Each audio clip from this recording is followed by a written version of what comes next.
que seria exatamente que nos ordena Deus no sexto mandamento, né? Não só o que nos proíbe, mas o que nos ordena. Então, que sejamos castos e modestos nas ações.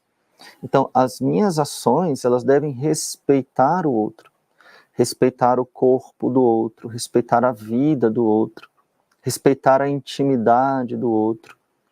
Entende? Você tem que olhar a castidade como o amor ao próximo, respeito. Então, se aproveitar, tirar prazer do outro, não é amor. É amor próprio, é egoísmo, não é amor ao outro, entendeu?